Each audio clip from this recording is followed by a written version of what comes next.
What's up, YouTube? Welcome to YouTube. That's not what I'm like totally doing the wrong intro. You'd think 212 episodes in, and I would be doing the podcast intro. What's up, bikers? Welcome to episode 212 of the Biker Bar podcast. And today's guest is going to be Casey from the Ride Your Round channel on YouTube.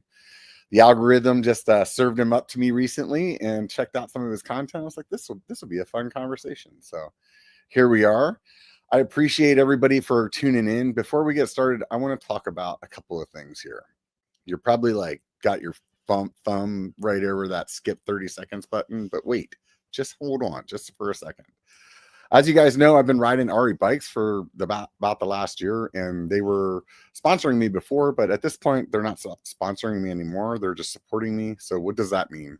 It means pretty much the same thing that everybody that was sponsoring me before has done. This year is really tight for the bike industry. So support means more along the line of like, you'll get products or you'll get discounts. So it's definitely not helping out with the channel as far as like expenses go, but it's still good. And to be honest, I 100% would still buy this RE Temp Peak right now. I was talking to a friend recently because I want to buy another e-bike so my wife and I can ride together. And I basically went down the line, and the RE Temp Peak is still the one that I would want, regardless of getting a discount or anything, because honestly, I could get a discount on pretty much anything I wanted to buy at this point. So got enough connections in the bike industry, but yeah, so I think this thing's pretty rad, to tell you the truth. And it's a 170 bike. I had my last one over forked at 180, and it's been awesome. So I can't wait to get a hold of this thing. Unfortunately, RE had their shipping container stolen, and about 300 or some odd bikes got stolen. So might be a little while until I'm on this thing. If you're thinking about picking up a new bike, check out RE's site. Honestly, I'm still really stoked with all their products. So regardless of them sponsoring me or not, I'm still riding their bikes. So I think that says a lot. Outside of that, Tasco MTB has been another sponsor of the channel in the past, but at this point, just support me as well. And they have a pair of shorts called the Session shorts. So they don't quite look like riding shorts, but they are. And so when you get done with the ride, you can go to the restaurant and maybe just change your t-shirt, and it looks like you're not wearing riding clothes, and grabbing some beers with your friends. So if you want to save some money over there, use code B1KER. Outside of that, Cali Protectives, longtime supporter of the channel. And I've been wearing their glasses lately. They made these glasses, and I just thought that they were going to be like a little bit of a I wasn't having any high expectations. And to be honest, I've been wearing these instead of my Oakleys for the last couple of weeks. So I don't know what that means. The lenses are they have like 3 lenses. I wish they had a clear, but unfortunately they have a yellow, they have a polarized, and then just like a regular smoke. So you can get them in white or black. Use code B1Cali30, save 30%. And those of you that have watched my last video on the biker channel, I did a thing about being a disabled veteran and how we're trying to raise money for this EMTB fundraiser. So if you've seen that video, definitely like consider swinging by this website. The links in show more, or the in the description. That's what I need to start saying, because I don't think it says show more on YouTube anymore. Anyways, so links down there, go check it out. If you didn't want to watch the whole video over there on my channel, you can watch the very condensed version on the d2rvets.com website. So please consider giving a little donation there. And then last but not least, like I said a minute ago, really don't have any sponsorships this year. So it's really back to leaning on you guys from Patreon and memberships. So if you considered doing that in the past and you're like, oh, this dude's getting sponsored, he doesn't need anything. Times have changed. So if you could swing by members on YouTube or Patreon and consider helping support the channel, it really means a lot to me. And honestly, you get some extra content, get some stickers, and get me to keep making content. So I appreciate all of you out there that have done that in the past, and those of you that are considering the future, sweet. Let's bring Casey on and talk about bikes instead. What's up, dude? Hey, how's it going? Not bad, man. Just living the dream, right? Here we are. spring's coming around. Super stoked about riding bikes outside again. So Yeah. I heard about the Ari thing. I could not believe their container. That was crazy. yeah, I was just watching a video right before we got on from the what's his name? The EMTB review channel. And he seemed to have a lot of information about it. And it sounds like kind of like an inside job. Like whoever actually picked up the container from the shipping yard, like actually just drove right out, and they were the ones actually stealing it or something like that, and instantly it started offloading. That doesn't super surprise me. I feel like that's got to be someone's got to know what that container is, so they've got to have the information somewhere. So yeah, in my mind, when I first heard it, I just thought like, oh, the truck was like on its way to Utah and was at some like rest stop or something like that, and they just like busted it open and just robbed whatever was in it. But it sounds like they actually stole the whole thing. That's crazy.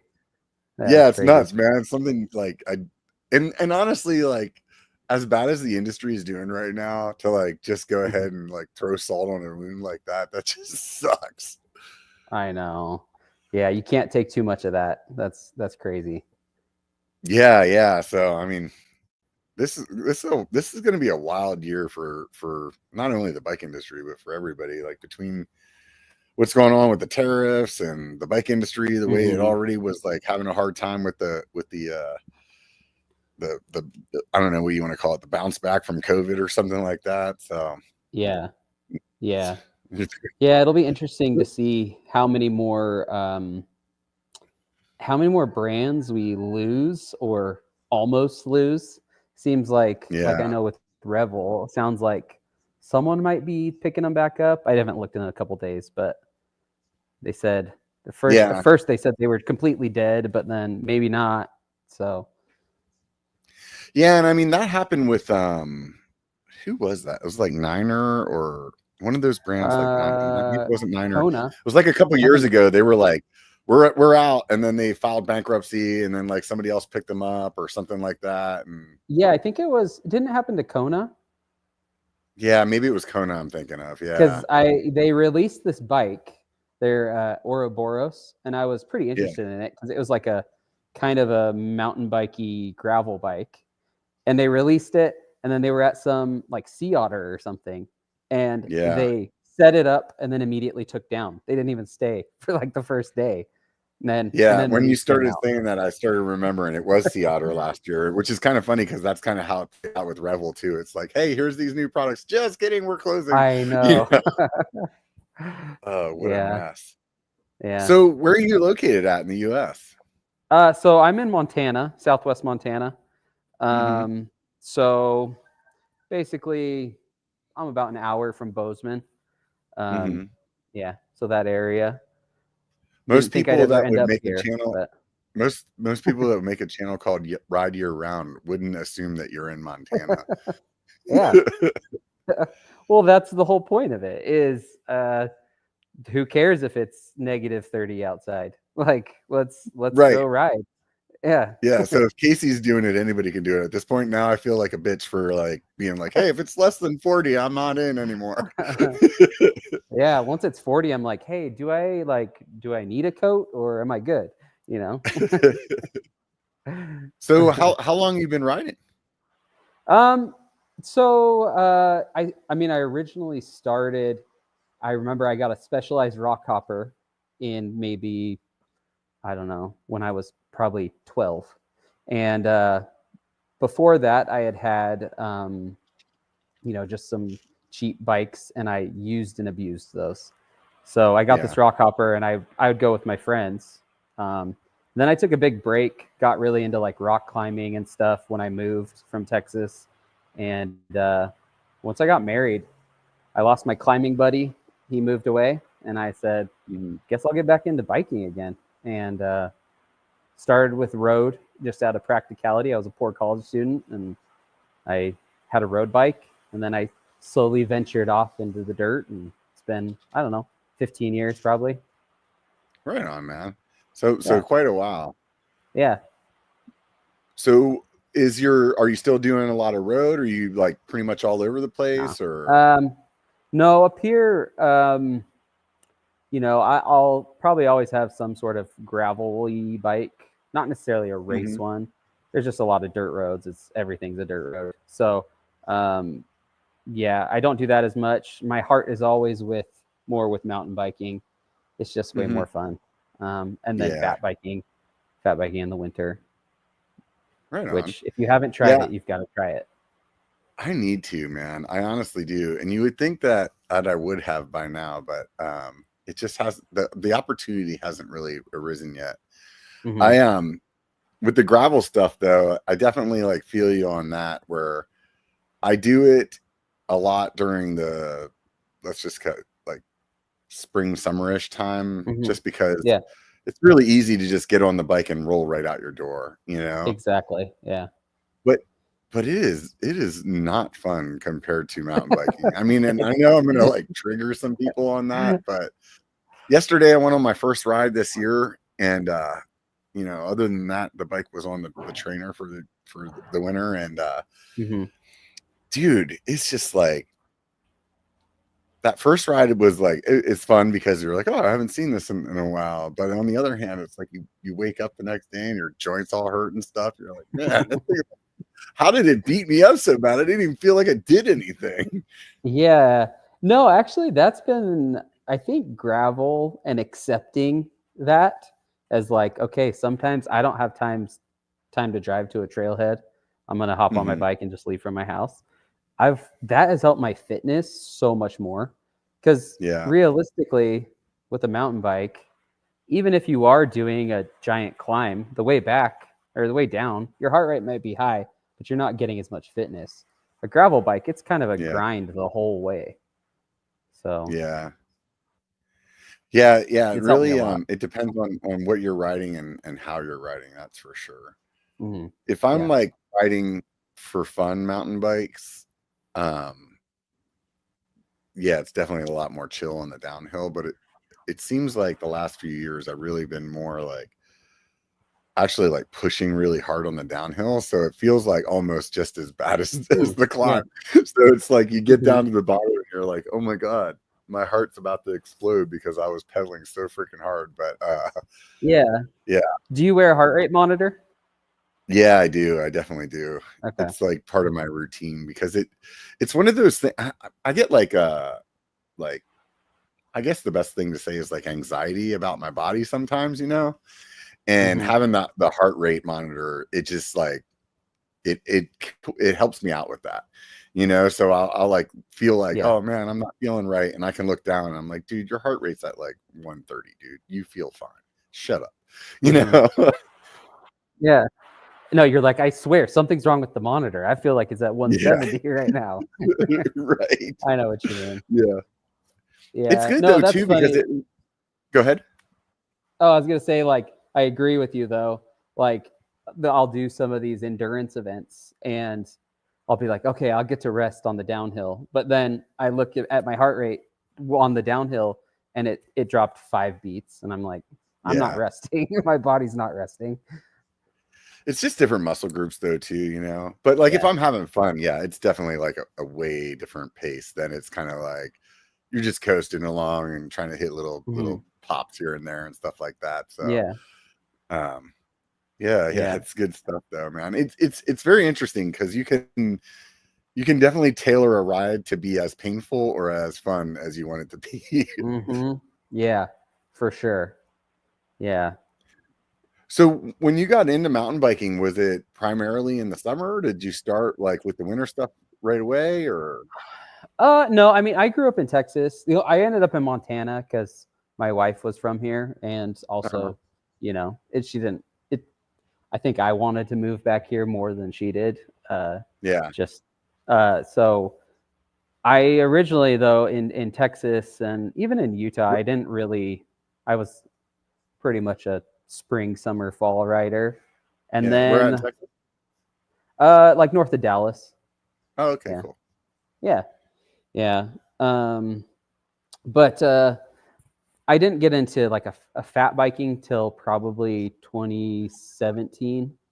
And I had a friend that just said, "Hey, if you could have one bike, only one bike, and that you could ride all year, what would it be?" And I was like, "Well, the common denominator is the snow, so I guess I'd get a fat bike." And then he got one, and I thought I might as well try it, and it was a ton of fun, even in the summer.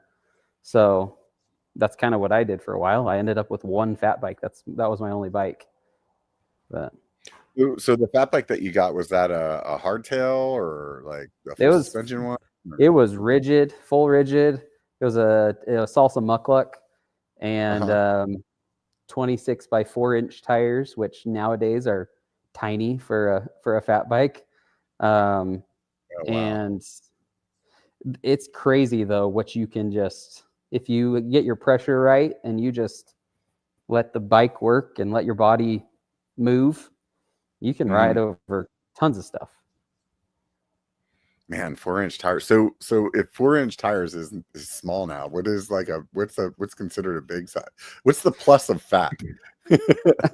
Well, Surly just came out with, they re-released their Moonlander. That was like That was the one I saw. Seth did a video Yeah. with that, right? Yeah. It's in. So they dropped down to a 24-inch wheel, but they went to a 6.2-inch tire, which is insane. I haven't seen one in person. I tried to get Surly to send me one because I review a lot of stuff, but they're like, that's insane. That's huge. But I imagine it's just like a tractor. You just go over whatever you want. But most people will probably run like a 27.5 by 4.5 is really common as like a good all-around winter setup, or a 4.3. But the deep snow guys will run a 26 by 5. So wow. So whenever you're riding that kind of thing, then what is there anything that you have to like take kind of differently when you're on the snow? Because I would imagine that the grip is probably like pretty similar to being on dirt at that point. If it's groomed or packed, yeah, for sure. And it's awesome because it's like riding dirt. Or if you've got studded tires. I hadn't used any studded tires till this spring. We don't get super icy. So it's like riding on dirt. But I mean, half the fun of fat biking is you never know. You can ride the same trail 3 days in a row, and depending on how the weather is or what time of day you ride, you have no idea what it's going to be like. So you just never know. Yeah. That's I can imagine that's something else. What like is there a particular clothing that you have to buy a little differently for riding fat bike like that, or? No, I mean, that's a big thing that I kind of preached for a while. That's kind of something I tried to do in general, is I don't want people to think like you have to have something crazy or expensive or anything like that to go ride. You can ride whenever. So for a long time, I was just, I live in Montana, so I have cold weather stuff. And I mostly wear that, just a little lighter so I don't sweat to death. But I have kind of gotten into fat bike boots because I like to ride clipless. And you got to have some pretty heavy duty boots. And there aren't a ton of options, but I do recommend those if you want to ride clipless. Just because of the clipless feature, or is it like some other reason? Mostly because of the clipless. Other than that, like, you can kind of get away with just like a winter boot, like an insulated boot that's probably waterproof too. But a lot of them have, weirdly, and you probably see this. Do you ride clips or flats? I rode clips for like probably like 15 years, and in the last 5 or 6 years I've been riding flats. So so you'll know, like with a flat shoe, the bottom's not like super chunky. It's not like big knobs because you want it to engage with the pins. And that's the problem you run into a lot with just a regular winter boot, is a lot of them are really chunky. So it can cause some problems with your flat pedals. So I don't know. I've kind of just come over to the train of if you're going to fat bike a lot, get some winter specific boots for 4-bag Yeah, it's biking. interesting because the first thing that came to my mind when you said clips and boots was like, oh, it must be hard to feel yourself clipping in.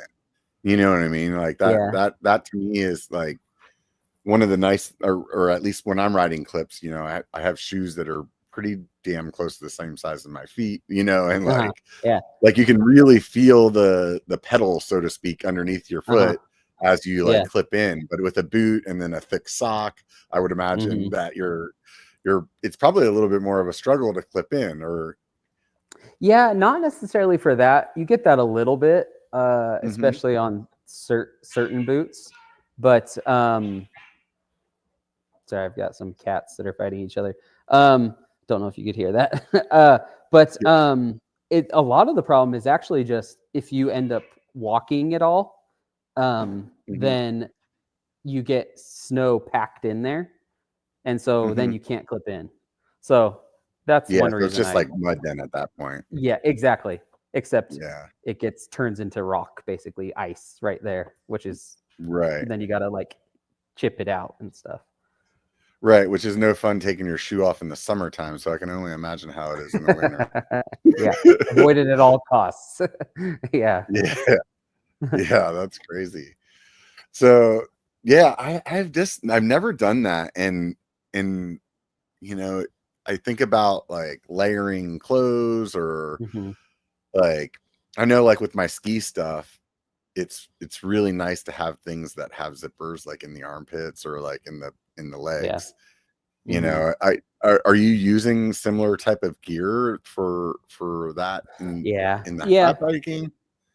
Yeah, it's very similar in, you can get really sweaty really fast. It's hard to pedal. It's a little bit harder than riding on dirt. So you can get sweaty really fast. So yeah, same layering principles probably as I don't know about like skiing at a resort with a lift, but like cross country skiing probably the same. Yeah, That type of stuff. right on, man. Yeah. Yeah, it's definitely a world that I'm not super familiar with, but I have a buddy Yeah. that has a place up in Tahoe, and he does it all winter. And basically, like a lot of these places that have like cross country ski runs, or where Hmm. snowmobilers go, then he said he can just ride in like the snowmobile paths, and a Yeah. lot of the stuff that then it kind of like reopens up mountain biking for him in the winter then. Hmm.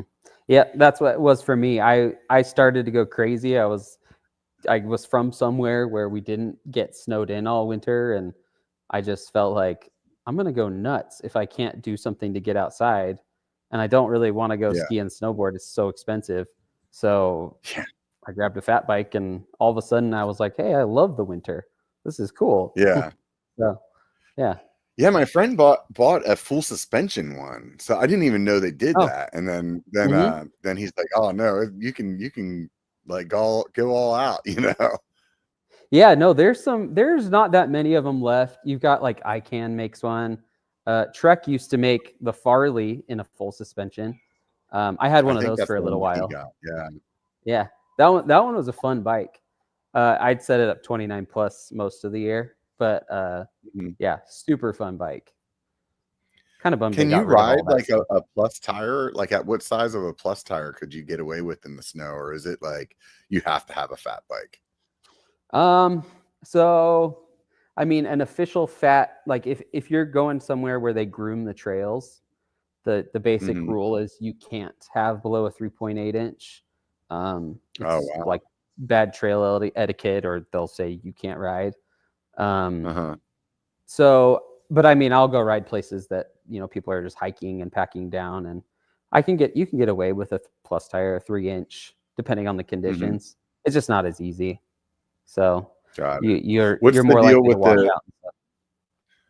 so if you're on the smaller tire and those places that are groomed or whatever, then you're just going to leave like ruts in the trail, and then it kind of like Yeah. screws it up for other people.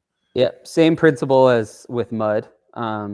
So that's actually one thing that's nice is when I would a lot, I'd leave my fat tires on a lot in the spring or fall when it was raining a lot.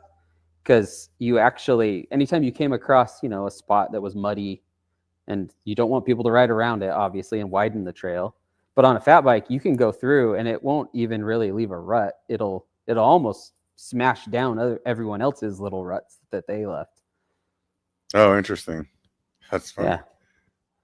Yeah. So how long were you riding before you decided, man, I think I'm gonna make a YouTube channel? I've been back into it for maybe 4 or 5 years. And I joke with my wife, like I did it all because she didn't want to hear me talk about bikes anymore. And she wasn't interested. So I was like, fine, I'll just go put it on the internet and let people tell me what they think. Yeah. So what inspired you to start a channel? I mean, part of it was originally I was kind of like, hey, I'm riding in some trails that aren't super well documented. I'll throw those up and, let people see what the trail is like. But then it kind of just became I'm going to share my thoughts because there's not a lot out there on some of the things that I like to ride. So I just kind of started talking about my experience with some of the different, with plus tires, with fat bikes, with do you need suspension on your fat bike? How does pressure affect your tire on a plus tire, or what kind of bike works best for gravel, that type of stuff. Not gravel racing, but just like, I want to go explore forest roads, that type of thing. Yeah, totally.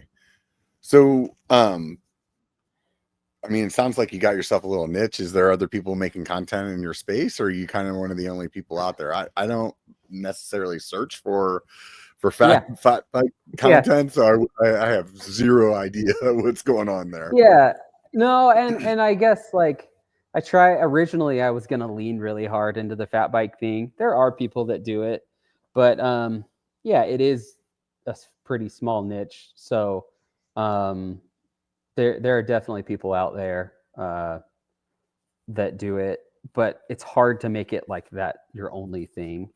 And so that's not the only thing I like to ride. So I just started talking about the other stuff and doing reviews of components and bikes and all kinds of stuff. Just the ones that really interested me or I was curious about. So yeah, that's kind of where I ended up. I enjoy doing the reviews, but I also sometimes I'm like, I just want to go ride. I don't really want to think about what I'm riding right now and analyze it. I just want to go ride. So it can be hard. Yeah, I personally don't like doing reviews at all. Like I think for me, I just overcomplicate the shit out of it as far as it goes, like video wise. Because in my head, I'm like, oh, you need all these shots to keep it interesting, and then I like take so much video that I'm just frustrated with having to edit it, and then I'm like, I don't even want to do this anymore. And then I don't know. I always think to myself, I'm like, does anybody really give a shit what I think about this? Like, I might just wait. Like, I don't even know. So yeah, there for a while I was doing these reviews. I was called the 90-second reviews. And that I was happy with because it was like, just talk for 90 seconds and then that's it. It's over. Yeah. No, I feel you so much. Editing can really suck sometimes. And I just have to be in the, like, okay, I kind of feel like I wouldn't mind editing right now. And then I'm like, okay, I got to knock out as many videos as I can. But no, reviews, I'm kind of, unless I'm super into it, I feel the same way. Like, I don't really care. And there's nothing worse than you spend 5 hours editing and then throw it up and you get like 500 views. You're like, no one cared. Why did I think this was a good idea? Usually with review videos, they get really good like views over a long period of time because it's like people are searching for that product themselves. Then they're like, oh sweet, here's somebody that's actually talking about that one thing. But it definitely doesn't hit the internet and just be like a Whistler video where you're like, oh wow, sweet, 100,000 views, like for sure. Yeah, and especially like Whistler, something like that. No, it's funny. Everything you can tell when there are things that are seasonal.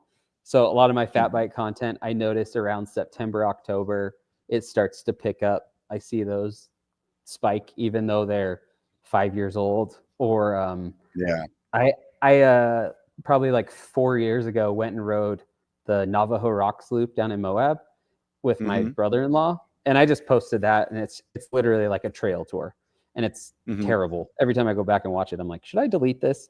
But it every February and March it sees a spike, and then again in October, because everyone's like, oh, it's desert season, let's go to Moab. So yeah, Nice. it's funny how that works. Yeah, I had a video on my channel. I think I unlisted it, but it was this video called Wet and Muddy. And Mm-hmm. it was when my channel was pretty new, and there was really no purpose to the video except for it was super muddy, the trail that me and my buddy was riding. Yeah. And I think just something about that thumbnail, man, people click on it all the time. But like so it was like one of the most performing videos as far as like views went. But if Yeah. you looked at the retention time, it was like a minute. And then people would be like, this video sucks. So I always think to myself, one of these days I'm gonna go sit down with that footage and I'm gonna make a new video with the same Yeah. footage and use the same thumbnail and then see if Yeah, I can same actually thumbnail. Keep that thumbnail. right. That's funny. Yeah, just see if I can actually make something better. So Yeah. yeah, Huh. That's funny. kind of funny. So one of the things Yeah. that caught my attention was the algorithm threw me your video about the industry killing plus size tires, and Mm-hmm. it really caught my attention because I built a hardtail a few years back at this point, and at the time I was like, I'm like in my 40s. My back isn't super stoked about riding a hardtail, so I'm gonna build this with Mm-hmm. like plus size tires and Cushcore in it, so that it's like more comfortable. And to be Yeah. honest, dude, I love those freaking tires. But at this point, back then, whenever I built that bike, like plus tires were like the thing. So like everybody Yeah. was like changing their full suspension bikes to fit plus tires, but now it's like there's not a lot of tires to be able to buy. So No. it like the writing's on the wall that it's going to go away, completely, or it feels Mm-hmm. that way. Yeah. So your video definitely grabbed me. What's your perspective on it? I mean, unfortunately, you're right in a lot of ways. There's definitely it had this huge boom, and then it just kind of fell off like really fast. And I love plus tires. Um, I feel like there's going to be a couple brands that are going to try and keep it alive, but the tire selection is just so small now. 27.5 weirdly has a lot more, and I think that's because most people were like riding their 29ers and they just converted over. That's how a lot of them were being offered. But it's still like every year one or two more lineups drop off. So like Trek, even this year, they dropped off What do you some of think? theirs, or Bontrager. What do you think the reason is that it fell off so quickly? Because to be honest, when I rode plus tires the first time, I remember the guys at my local shop were like, "Dude, you got to try it," and I was just like, "Whatever, man. I don't really care." The bike industry is just like some new thing that I have to buy now. And then whenever I finally did ride it, it just blew my mind how good your traction could be. And then you could run these tires for like super low tread patterns that rolled really fast.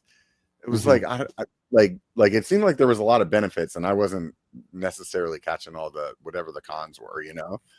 Yeah. No, I totally agree. I think a lot of it comes down to like whether we like it or not. A lot of people focus in the industry or the media, the bike media.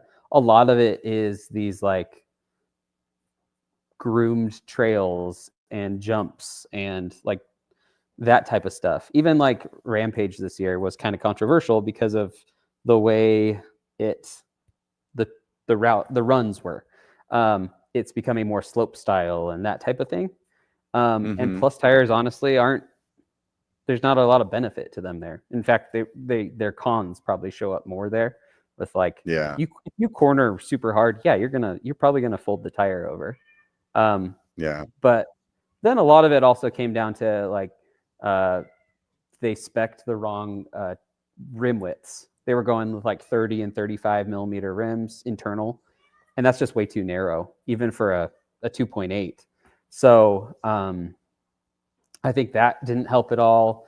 And then, yeah, probably people were just running too high a pressure, either because they had to, because of the narrow rims, or because they didn't know. So yeah, if you use those narrow rims, it really bubbles the tire a lot. I know the rims that I have are a set of Knights, and I think they're like 45 millimeter internal, and I was running 2.8. I think I had tried originally a 3.0, and I settled back on the 2.8. I just felt like it was like not too much tire for most stuff, and then it gave me the like right rolling speed that I was looking for. I think 2.8 is a great tire. I've only ridden them a couple times. That's not true. I had a 27.5 by 2.8 for a long time. That was super fun on a Salsa Timberjack. I loved that setup. But I don't know. I've also gone like the Jones right there. That's 3.25. So it's a super fun size. But if you don't have the right rim or pressure, the rim is out there far enough to support it, so it doesn't roll. And I also think like putting them on, this might surprise some people, but I think putting them on full suspensions is also kind of a mistake. They're fun, but it gets really weird on your tuning. Most people don't tune their suspension right anyway, and then you're throwing in an additional undampened kind of suspension with the tires, so it's just going to make the bike ride terribly. But on a hardtail or rigid bike, I think they're awesome. Yeah, I mean, I did have those wheels on my Bronson for a little bit just to see how they were. Yeah. And yeah, I don't remember what my reason was, but it definitely wasn't something I was like totally in love with. You know what I mean? So it was kind of like, oh, if I screwed up my other wheels, I could throw those on, and because that Bronson that I had at that time would fit plus and it would work. But it definitely wasn't like, yeah, this is my favorite, But there were certain times a year I do remember that I thought it was pretty cool, because it was like if it was super dry, but like I wanted that like really fast resistance, but I didn't want those like bigger meteor tires. Like it was pretty fun. But yeah, for the most part, all on my hardtail. And that's the one thing that like I struggle with, because I'll go through these phases where, I have a hardtail, I really enjoy using it for a while, and then I just get the shits of it, and I'm like, oh, I'm just gonna get another something else, Yeah. And then another year or so goes by, and I'm like, oh, I miss riding a hardtail, and then I build another one. Yeah. And I always like using those 2.8s that I have, or that I've come accustomed to on my hardtails. And every time, like lately, I've been thinking about selling the hardtail that I have, and I'm like, should I sell these wheels with this hardtail, or should I hold on to these wheels? And the tough part is like, if I hold on to them, like, is there a possibility that the next time I want to build a hardtail, there is no hardtails that I can find that are going to fit it? Yeah, exactly. Yeah, I mean, what do you have right now? What hardtail? Right now I'm using it on a Chameleon. And you mentioned that Salsa. I saw that they still sell theirs for plus. Yeah, a lot of them too. Timberjack. Timberjack. Even if they don't offer it with 27.5 plus, a lot of them they'll secretly put in the specs like you can throw a 2.8 on here or a 3.0. Yeah. So I don't know. I don't know that they'll ever. I feel like what's going to happen is the components are going to die out before the compatibility on the bikes does. Or it's just going to get so low that it's hard to get, and people are going to, it's not worth the time anymore to be searching. So Yeah. I don't know. So There's brands that might keep them alive. I've been having this like internal like question that I've been meaning to do a video on, and I'm curious to hear what your perspective is. So I've wondered for a long time. So those are 27.5, and then they're 2.8, so they're plus, right? So they're close to a 29-inch wheel. And I've been wondering, it's like, so what if I just use a 29 or 2.6? Is it actually just as good? And then I don't need to be like worried about finding plus tires. You know what I mean? Yeah. I actually have a video exactly on that, on a 29 by 2.6 versus a 3.0. And I don't love the 2.6s. I think they're fine, but you kind of just, I'd rather step down to a 2.4. Because you end up with just like a little more vagueness in the feel, but you don't really get a ton of benefit out of the plus tire. Like that, you don't get the float, you don't get quite as much traction. So I don't know. I think 2.6 is kind of a mistake for a lot of people. They just end up with a heavier, bigger tire, thinking, oh well, it's kind of a middle ground, but it's just kind of the worst of both worlds instead of the best. Interesting. Yeah. I was really curious about that. What kind of riding were you doing with that? Just kind of like a more XC, and then some, like a few Black Diamonds. A lot of the places I ride, I'm either riding I've got the Continental Divide Trail, like 20 minutes from my house. So I'll go ride that a lot. Or there's an area pretty close to that. It's actually like an OHV area, and it's just absolutely, the trails are just shredded by all the motorcycles and side by sides. But it's fun to ride. You get rock rolls and rock gardens and stuff like that, but then a lot of sand too. So that's mostly what I was riding on it. And I don't know, the 2.6 just felt blah to me. I just didn't love it. Do you use Cushcore with any of that stuff or no? And I'm a bigger rider. Like, I'm like 240. So yeah, and I've never like crushed or like dinged a rim hard enough or anything like that. But I mostly ride plus tires, and I think that helps actually. Yeah, and I don't use Cushcore for necessarily the rim protection. I don't really, that's not my reasoning. It's more about the sidewall stiffness. And that's whenever I built those wheels with I was like, oh, well, I can have these pressures lower, but then I can still have my sidewall not be like flimsy. Yeah, so that's true. Yeah. When you were saying pressures on like a 2.8, what pressure would you run? I was trying to think of this the other day. On a 27.5, I can't remember. I want to say probably like 15 in the front and 17, 18 in the rear, maybe lower than that. On a 29 by 3, I'm a little bit lower, probably like 10 or 11 in the front and 12 or 13 in the rear. So it's pretty low, especially for my weight. Yeah, it makes me want to try to air those tires down even more, because I was running probably 8, or what I run on that hardtail was probably 18 in the front and like 20 in the rear. Yeah, that's not too far off, but they're super sensitive to pressure. 1 PSI can you can notice it. So I tend to go down to where on the front at least, where I'm getting some self steer, like where you can feel the tire pulling you either direction. And then I'll go up a couple PSI, and usually that works out for me. And then on the rear, I just look and I'm like, I'm pretty sure I'm going to bang that up on something. So I should probably go up a little higher, or I pay attention to the first couple miles. Oh, did I screw it up? But once you've kind of figured out the right pressure, I just maintain it. It's not hard. Yeah. It's interesting. It's definitely like pressures are, they're very specific to the rider themselves, but it's crazy how much it can really change on your bike. And I Yeah. know, like, when I was younger and like let's just say like when tubeless first came out, it was really hard for me to, I mean, first of all, like when I was riding tubes, because I'm a big guy, I would have my pressures at like 250 or 50 pounds, right? So it was like, Oh, and I'm me weighing too. like 250 pounds, Yeah. right? So because otherwise it's like I'm gonna blow a tube every fucking ride, Yeah. right? Yeah. All the time.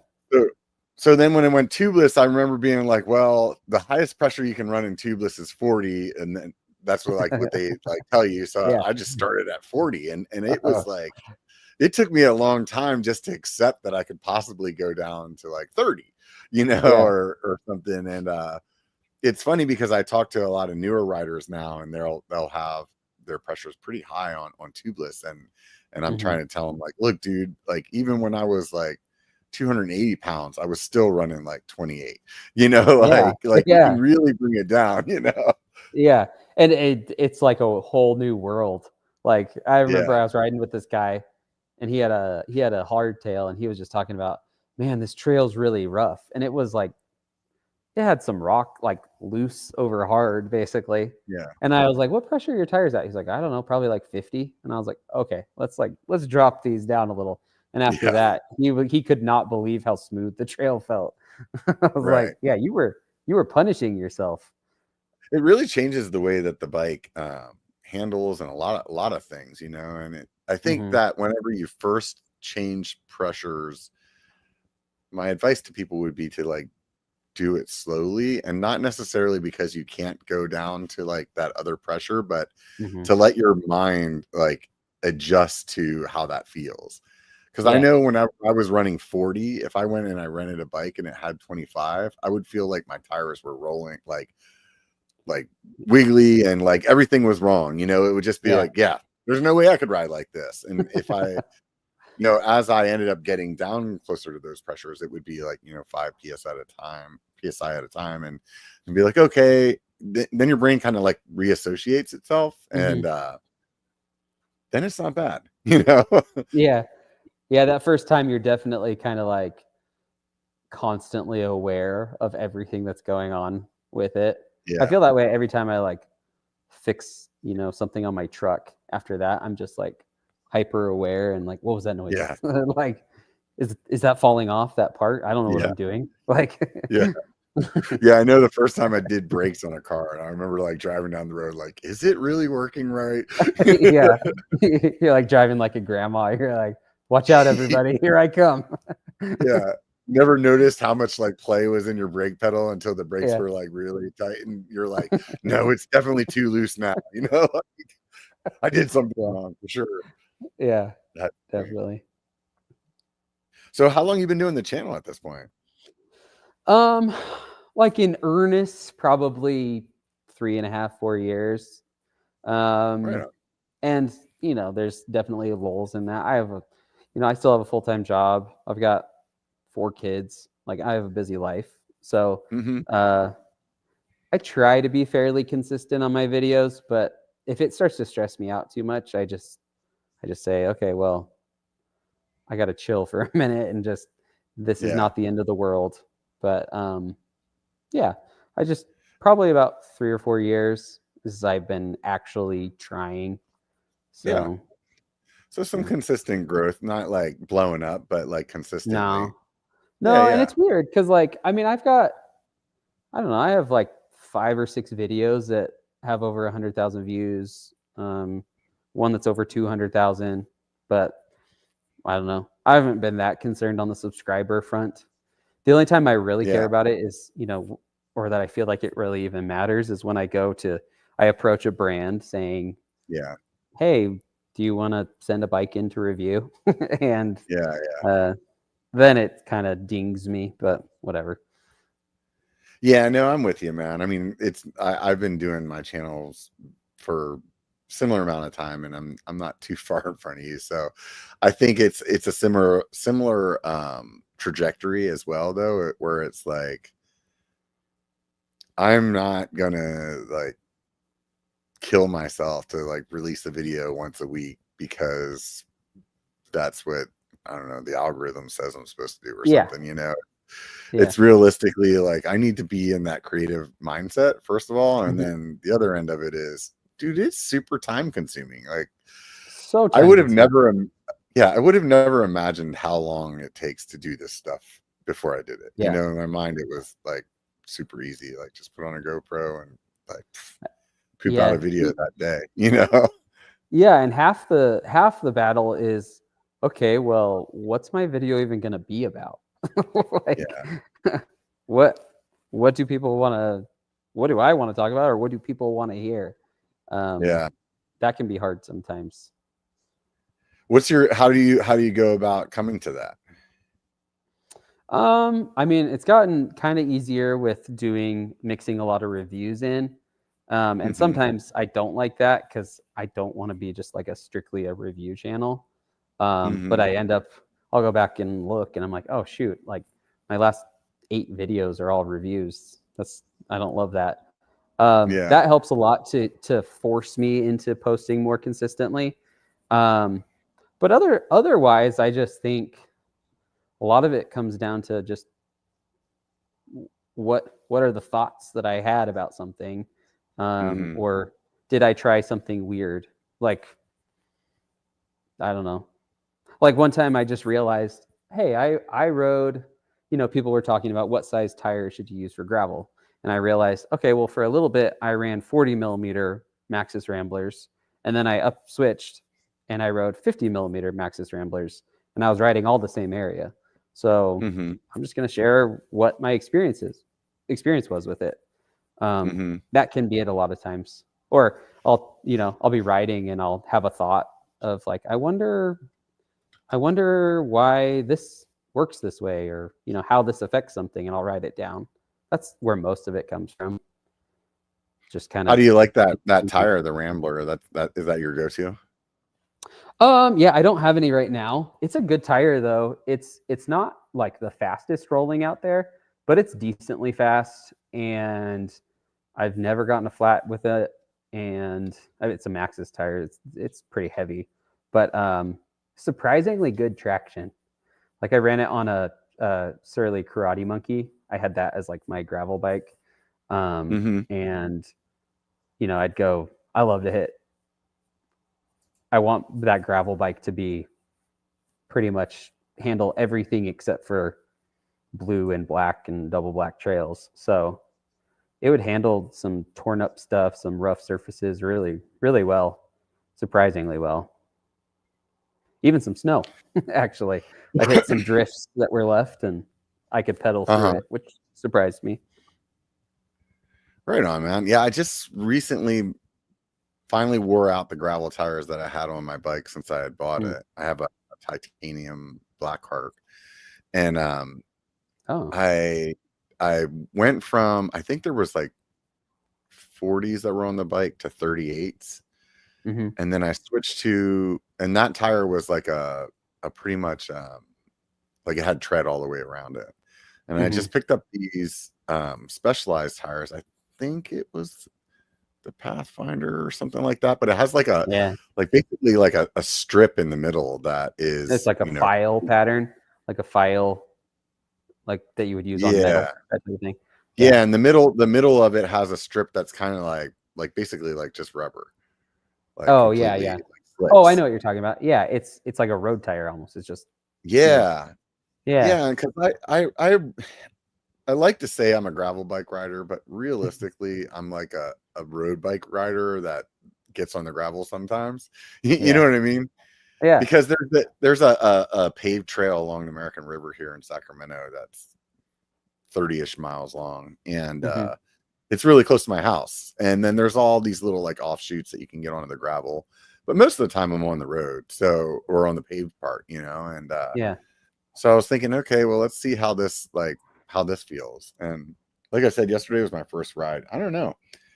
I mean, it didn't really feel any different to me, you know? Yeah. I mean, that's the other hard part about doing reviews too, though, is like, okay, well, this is a pretty like, what do I have to talk about? This kind of feels the same. Or even if I notice a difference, is anyone else gonna notice? I don't know. Yeah. Like, most of the stuff, those are good tires. Like I know those are a really popular one in like the racing scene. So I would assume it would feel pretty good on pavement. But Yeah. I don't know. Maybe you'll go ride again. It's hard to know if it's your first ride in a while. Yeah, it seems to be with me, and I think this is probably one of the reasons that I don't do a lot of review videos, is like I need to be on that tire for like a month or two, Mm. and then one day just switch the tires to something else. And then that Yeah. one day I would be able to tell like, oh yeah, I didn't like Mhm. oh, this feels more draggy, you know what I mean? Then I Yeah. could realize what it is that I liked about the other ones. And it Yeah. just doesn't make any sense for me to do a video in that aspect, because every video I would make would take like 3 months just to like film, you Yeah. know? Yeah, exactly. No, and I mean, I do that with a lot of my that's kind of my expectations I set. I'm pretty sure I'm for some of these brands, they're like, "What is this guy doing?" Like, I'll have something for 2 or 3 months. Yeah. Um, but I just don't think I don't think it's worth it. You can't really get a good impression if you just write it 3 times and then say, "Oh, this is what I Yeah. think," because I don't know. You don't know. Even, Yeah. it's interesting that experience you're talking about of switching back and you don't notice till you switch back. That's something, I rode some, Jones sent me out their carbon rims to try, and I was talking to Jeff, and he was, like, saying, "Oh, yeah, so these are the benefits, blah, blah, blah, blah." He was just talking about why he likes them, and, Mhm. I was said something and he was like, "Well, I would tell you, you should definitely after you've ridden them for a couple weeks, switch back to the alloy ones." He's like, "Then you'll know, like you'll really feel the difference." So Yeah. you're kind of onto an industry trick, I guess, of like you don't know Yeah. till you switch back, and that's where you can really tell. Yeah, I've had a few products that really did that to me, and there's only been a few that like stood out immediately. I know whenever the very first time I rode carbon wheels, it was like immediate, like, oh my God, as the bigger guy, Mhm. it Yeah. was like, oh wow, dude, these things are like, they feel like I felt like I lost 50 pounds or something. I was like, Yeah. oh, this is what it's supposed to feel like when you're riding. Oh my God, this is crazy, and yeah, but like with a handful of other products like the Pedaling Innovation pedals. I don't know if you're familiar with them, but they're Uh-uh. like a bigger platform. And basically what they do is A, get everybody to tell you how ridiculously big your pedals are. And then B, they just give your foot like way more of a platform to push on. And when Mm. I first got them, like I did it I think I did a podcast with the guy, and then he sent me a set, and I had him on my bike, and I was like, yeah, I don't know if I really noticed anything different. And then, Mhm. but I was switching back and forth between bikes that had it and didn't. Yeah. And then the one bike, I don't know, something broke, and it took me like a month to fix it. So I was only riding the bike with those pedals. Yeah. And within 5 minutes of riding the other bike, whenever it finally got fixed, like within 5 minutes, I was like, I am buying another set of those pedals like right now. Yeah. It's like could totally tell. And it's interesting how that is. It takes you a little while to like build maybe that muscle memory or something. Yeah. That's cool. Are they that's the main difference with those pedals? They're just really big? Yeah, I mean, they're longer. So the front to Okay. back, they're Front to longer, they're back is not really longer. any wider. Yeah, Yeah. yeah. So the idea is that your pedal then sits kind of on the ball of your foot and then closer to your heel, so that it's Mm. meeting the expectations of your like body's like anatomic design to like Yeah. how it's supposed to push pressure, whereas a regular pedal, I mean, you're kind of putting your ball of your foot on that, right? Yeah. So like if We're you think not about you or doing like squats or something like that, you don't do yeah. squats on the balls of your feet. Yeah. But so when you're pedaling, you kind of would want to be pushing the same way that you would be pushing like if you were doing a squat. And that's Mhm. kind of the thought process behind them. And for me, I mean, that part is like all fine and dandy, but like the part to me is just, it just feels more solid on your foot. Mhm. And like I feel like it's so much easier to get your foot in a position on that pedal that I feel fine with versus the smaller ones. maybe I'm like getting my foot on there, and as I'm riding, I'm kind of tweaking where it goes, Yeah. you know. Yeah. And yeah, so I wonder. I rode. Go ahead. I was gonna say, I wonder if that also helps with like larger shoe sizes, because I'm Yeah, assuming, if you have a 13, this regular pedals probably feel tiny. yeah, yeah. And interesting you say that. So I wear a size 12 shoe, and he has what is his, let's just call him his regular Pedaling Innovation pedals. And then he actually has an even bigger one that he sells for Oh, people that are like 13 plus. uh-huh. And yeah, so I don't know. If you haven't ever tried them, I would definitely give it a shot. It's Huh. definitely it's one of those ones where, despite everybody like consistently talking shit about your pedals, that I like them that much that I'm like, I really don't give a fuck what you say. Like, Yeah, so I mean, I get that. I ride weird stuff all the time, so yeah, I totally understand that. I don't care. It's yeah. all about having fun. Yeah, I recently, this last bike that I built, the pink one from Ari, their trail Yeah. bike, I was like trying to, get some certain color palettes going on with the build, and I was like, you know what, he doesn't have that color or pedal, so I'm gonna just try something else. And so I've been kind of experimenting now, with other pedals, because the other brands have now started to make pedals that are a little bit bigger.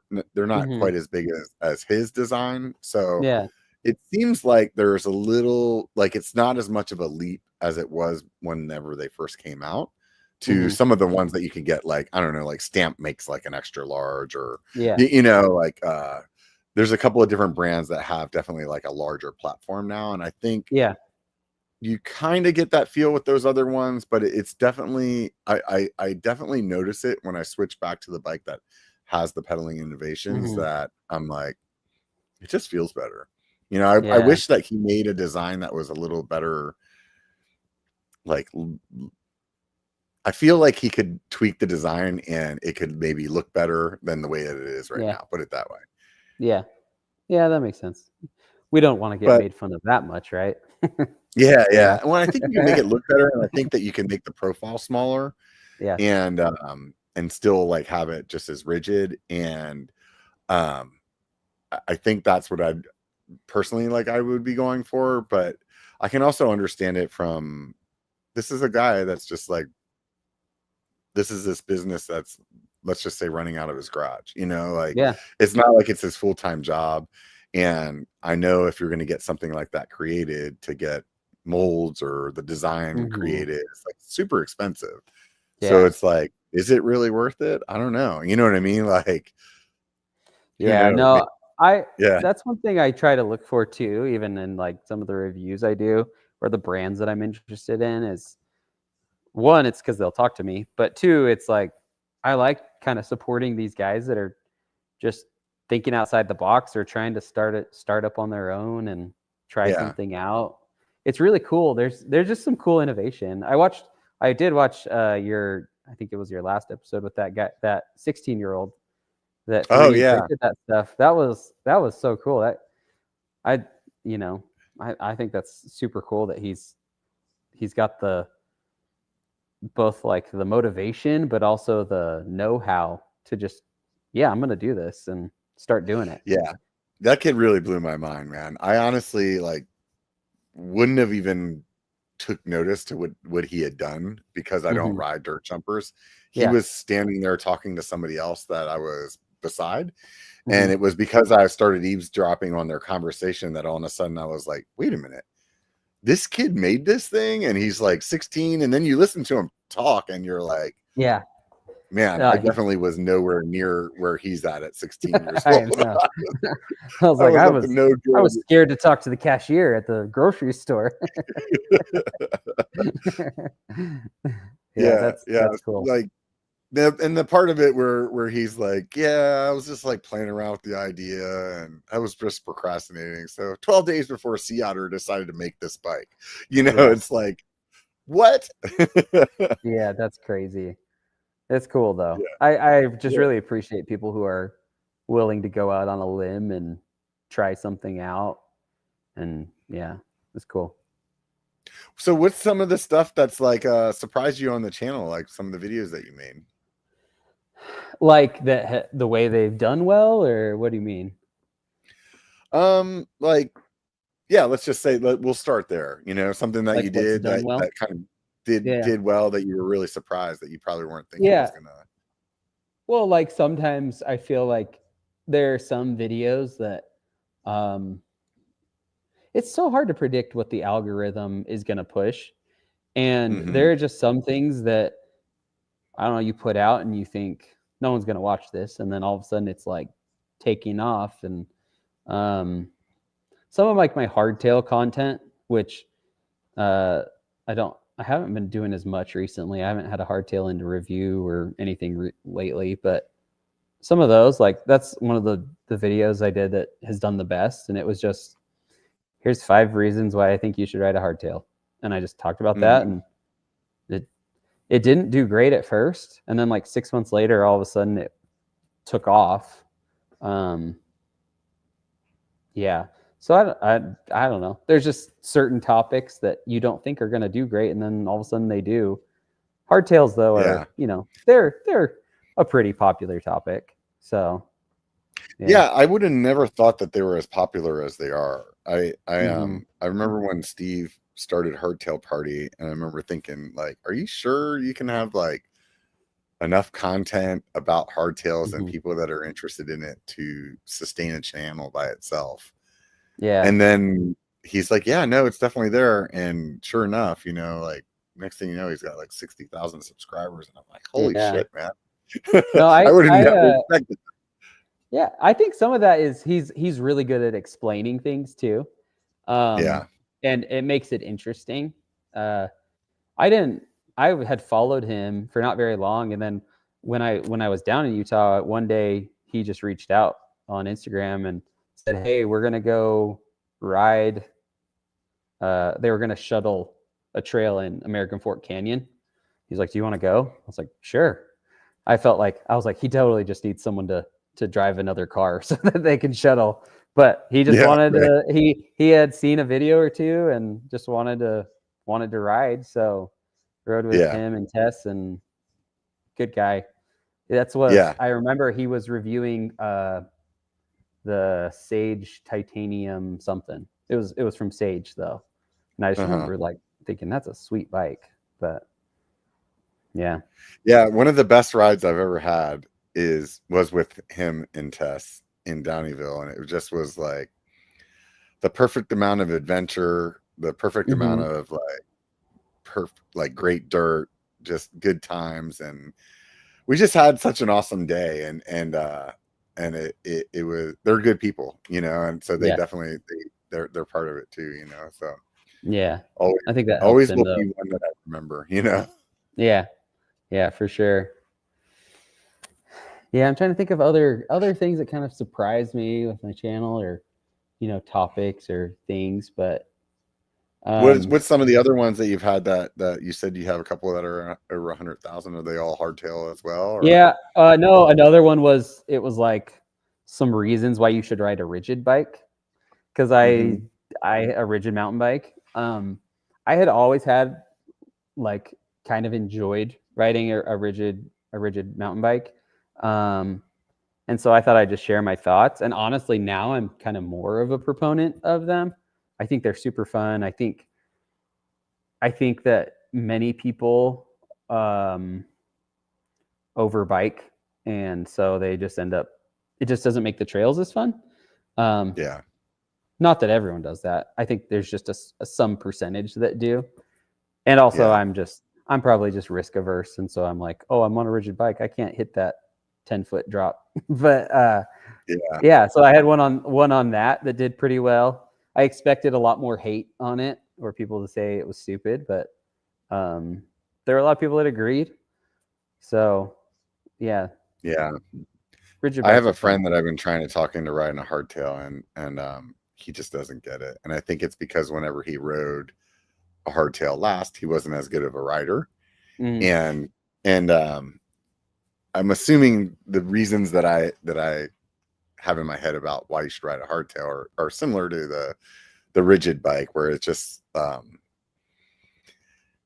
I mean, we can go into more detail, but the bottom line is, it in my eyes, it's just kind of more fun because you really have to put a lot of thought into what you're doing instead Mhm. of just kind of mindlessly letting the bike do it for you, you know? Yeah, yeah, and also like, um, you don't have to have giant features for it to be difficult or put a little nervousness into you to try and tackle Yeah, something, which is where a lot of the yeah, fun comes from when you're like, okay, I'm going to hit this. And, it's difficult. Once something's not difficult, it's just not as fun.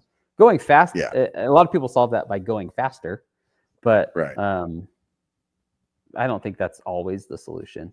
Fast is I fun, think but not all the time. Yeah, I think one of the things for me is that, as I've gotten better, trails that were easier became less fun, Hmm. and so the way to make those trails fun again would be to like to add something different to it. So either like, oh, let's do those trails at night, and then that makes it Yeah. harder again. Or Yeah. let's do those trails now on a hardtail because it's like, oh, okay, well, like there's this XC loop that I do pretty much all summer. And Hmm. you know, 5, 10 years or 10 years ago, I would consider that like a legit mountain bike trail. And Hmm. now I call it like an XC trail. And I'm like, oh, it's kind of boring. But if I ride my hardtail on it, I actually really enjoy it. And it's like a Hmm. super fun, in my eyes, like fitness loop, and Yeah. it's like, it's so having that hardtail or that like not over biked bike, it Hmm. just really allows you to enjoy things that maybe you wouldn't be getting enjoyment out of otherwise. Yeah. Yeah, and sometimes simple is just more fun. I don't know. You don't worry about it. You don't really think much. You just go ride and I don't know, just Yeah. try stuff. So I would imagine you've done single speed then too. Yeah. Yeah. I had a little phase there. Man, it is hard if you're not a light rider though, or until Yeah, I your would legs imagine. like get giant. I can always tell like if I've been riding single speed a lot because my pants start to fit differently. It's like my quads. I'm like, ah, but yeah. Yeah, I did single speed for quite a bit. I haven't tried it on a fat bike, which some people do. Like there's legit people that there's categories on fat bike races that are single speed. It's not, I mean, most people think single speeding is not fun at all, but it's probably less fun on a fat bike. So Yeah. you're like a 28, 22, like you have the Yeah, smallest I little definitely gears I on need there. to do it, man. It's been one of those things that I've wanted to try for a really long time. Like when I built the hardtail originally, that was one of my plans, was Hmm. to rebuild it as a single speed. And I'm pretty sure I have most of the parts that I need in the garage to do it. And I just I haven't pulled the trigger. And it makes me actually think about it now. I'm like, it sounds like something dumb to do this summer is try to get into single Yeah. speeding. Yeah, no, it is. Like, especially if you're wanting to improve your fitness, nothing will humble you more or like tear your legs up and shoot your heart rate up into the highest zone than on a single speed. Especially Yeah. because, like, I'm assuming your trails are pretty up and down, right? Yeah. Yeah, like you'll be walking. Like, that's all I can say.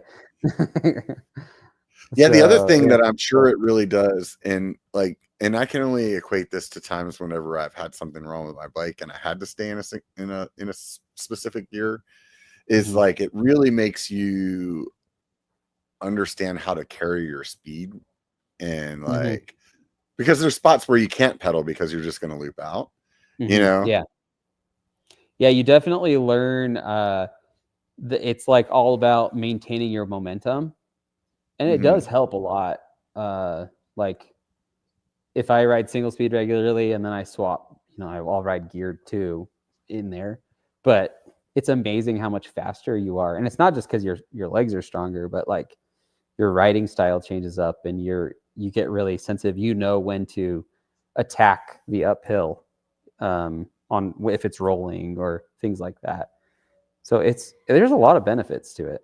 It's kind of the same with rigid and hardtails even. Like you get some benefits from those that transfer over to riding a full suspension. Yeah, I feel like when I ride my hardtail a lot, that my line choices get way better. Yeah. You know, and in with your full suspension bike, you can just really be sloppy on the lines that you choose. And whenever you're riding hardtail, you definitely have to be a little bit more conservative of what line you choose. That's going to be faster. And if you do that same like decision making process, but while you're on your full suspension bike, then you're just even going to be even faster. You know, because it's like you're taking a way smoother line. You know. Yeah, you're picking the optimal route. So, and you learn to recognize it faster and things like that. It's super helpful. I think there's also something to be said for the way that it teaches you to brake as well. Yeah, on a single speed. Yeah, or even a hardtail for that matter, because you're once again like trying to keep your speed in a. I think like how do I say that, like almost like a flow state kind of thing, you know, where maybe you're not like pushing as hard as you would when you're full suspension, but you need to like keep that bike in a flow state, and because of that you end up being faster or just as fast, you know. Yeah, that's super true. That's interesting to think about it that way, as like a flow, because a lot of it I think of, I'm always like, oh, like I know this spot, it's really, I don't know, it's got some jarring edges and stuff like that, and I don't have suspension to make it through that. So I've got to adjust the way I use the bike, or I can't brake as much as I might maybe normally would have. And yeah, it's weird. It kind of, a lot of times I think about it, I'm like, it's kind of all comes down to momentum, which is, it's just maintaining that. Yeah, I think with the full suspension bike, I'll surge more. You know what I mean? So I'll like push really hard for this section so that I don't have to push it all for this section. And then maybe whenever I'm on the hardtail, I'm just staying more consistent like through the whole thing. Yeah, that makes sense. And do you do, I think I saw, you're doing more XC riding now? Is that, I do everything. Yeah, no, I do everything really. Yeah. I would say like if I'm doing like the things that I like the most are super steep and technical and fast. The things I probably don't like the most is more jumpy stuff, just because I'm not much of a jumper. And then I'm not either. The XC stuff for me is realistically more just like fitness kind of stuff, where it's more fun to go out and do like, or not more fun. When you're riding all the time, like I ride in the summertime 5 to 7 days a week, you know, like my kids are out of the house, so I'm at a point in my life where I can do that. And like you can't go and do those big days where there's these nasty climbs and super fun like rocky descents every day of the week. You need days where you can like kind of give yourself a break. But if you want to still ride, that's like where those XC rides come in, or those gravel rides come in. So it's like go out and do something where you're just consistently pedaling for 3 hours instead of like killing yourself up some nasty climb so that you can do this sweet descent, you know? Yeah. What's your favorite type of trail? I would say my favorite is mostly technical stuff. Technical, like rocky technical stuff. That would be, I really enjoy those trails or those portions of the trail where you look at them and you're like, this just looks ridiculous to ride your bike through, you know? And then like when you do that and you're looking back on it and you're like, I can't believe I like rode through that. And that just really like makes me feel good. And I think I also like how much, and this is probably to do with me being ADD, like I really like how much it makes you think about everything. So I feel most comfortable whenever I'm super stimulated.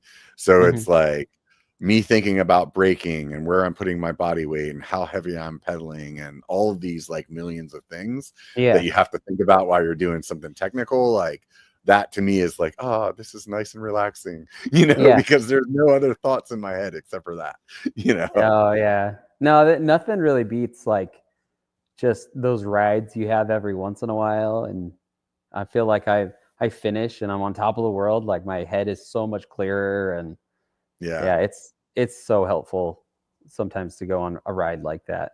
Riding in general though is great. Like I mean, I would love to ride like 5 or 6 days a week. I just can't right now, but I still Yeah. go maybe three, 4 times sometimes. Yeah. Yeah. Depends Yeah. on if I wake up early enough. But And that's a really solid amount of riding. I am not by any yeah, means saying that like you should be writing this. I feel like I probably shouldn't be writing that much. I think I get a lot of like repetitive use type of injuries because of that.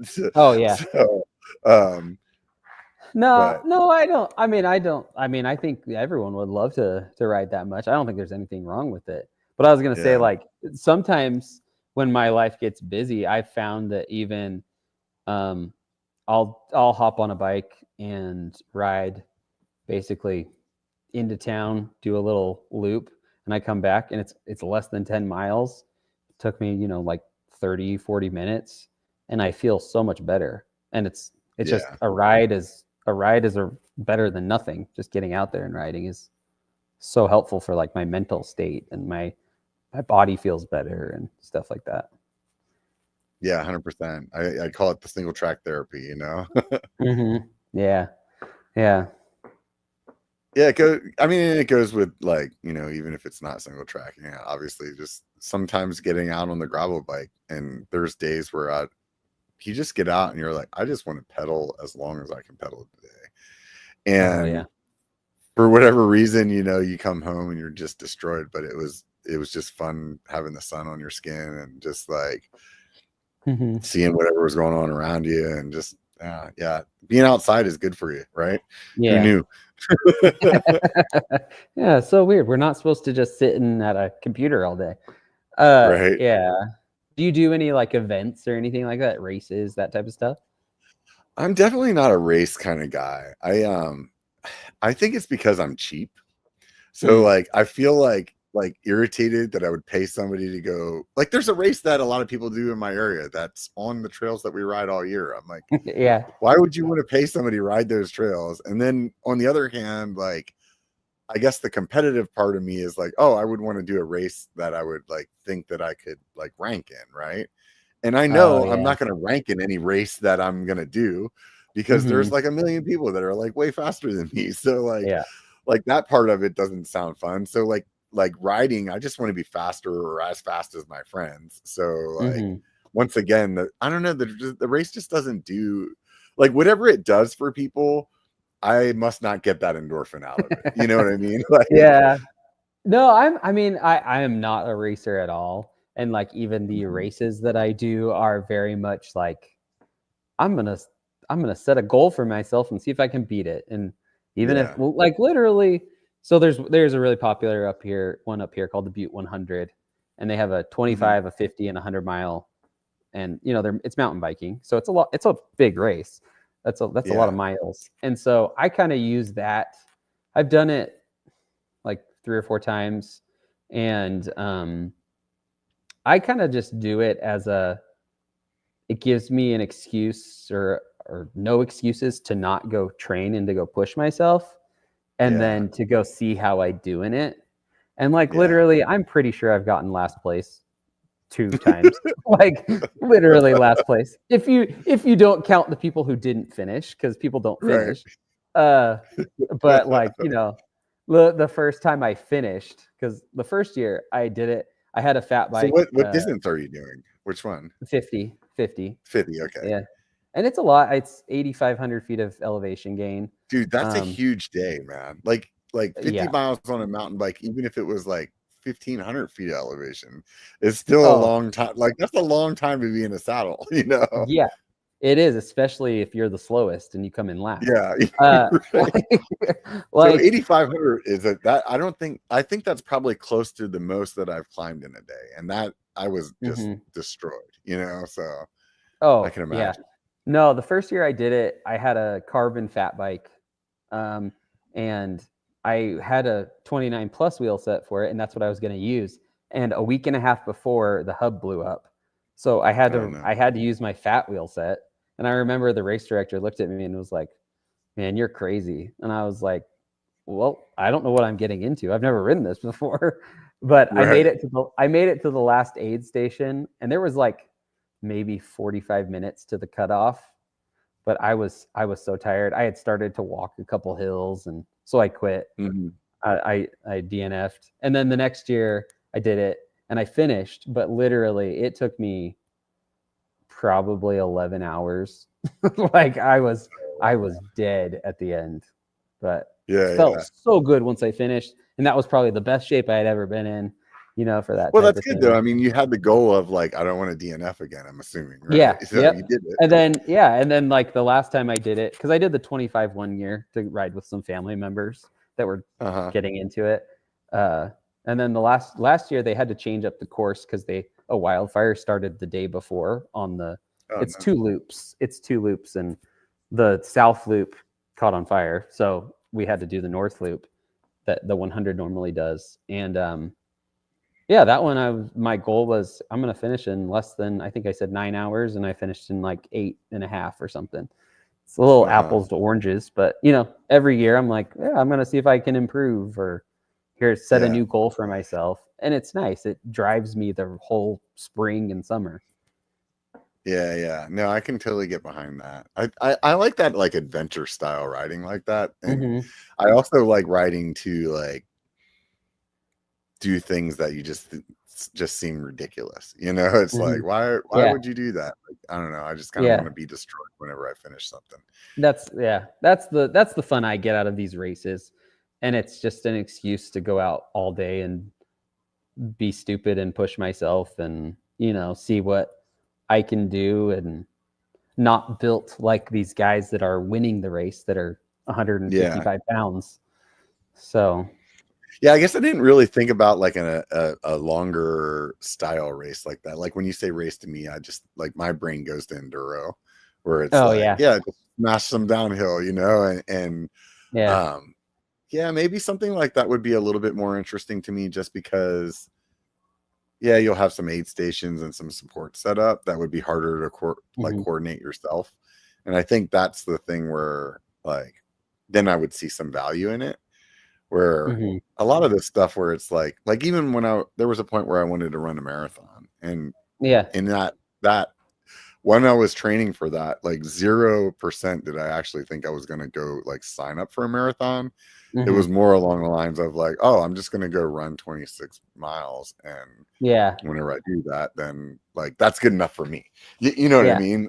But Yeah. that's Yeah. not something I really need to have like support set up for. It's like, yeah, dude, you can carry whatever you need to eat with you, or like Mhm. somewhere on your route have a gas station that you stop at to like smash some Gatorade or something. You know what I mean? Yeah. Yeah. Like so like in something like the big adventure ride like that where you're going way out, and Yeah. then I can see it a little That's bit. that's Yeah. that's the value I see in it, because it's like I don't remember how much the entry fee is, but yeah, they have aid stations. They have a meal at the end for you. You get a cool finisher's mug, like Yeah. stuff like that. And it's like I couldn't coordinate with my wife or friends to be set up with these aid stations. And you're in the middle of nowhere. Like you're in the Yeah. middle of the mountains. There's nowhere to stop and grab some food. And so I don't Yeah. know. And there's a fun atmosphere to it, which is cool. But I'm very much with you on, yeah. Like I don't. Why am I going to pay someone $200 to go run down the street, or Yeah. Yeah. ride Exactly. on in the city park? That doesn't sound Yeah. fun. Like People are like, oh, but you get a shirt. I'm like, yeah, I don't really care. I would that's an never wear the expensive shirt. shirt, Yeah. It's and like it's always too small. right. Yeah. Where it like fits perfectly the first time you wear it, and then when you wash it, you're screwed. You're like, dude, can Yeah. you guys not get this straight? Like, how many shirts do you sell every year? You Yeah. know? It's crazy. Yeah. Yeah, yeah, yeah. That's funny. So, what's the riding scene like where you live? So I mean, I'm closer to Butte, and they have a really good there's a pretty good group of guys there that ride, and pretty good support for there's one bike shop, but I mean well, there's two, but there's really one that is really supportive. Um you get the Tour Divide comes straight through right there. Dude, So that's they one of those do. stupid things that I'd love to do someday.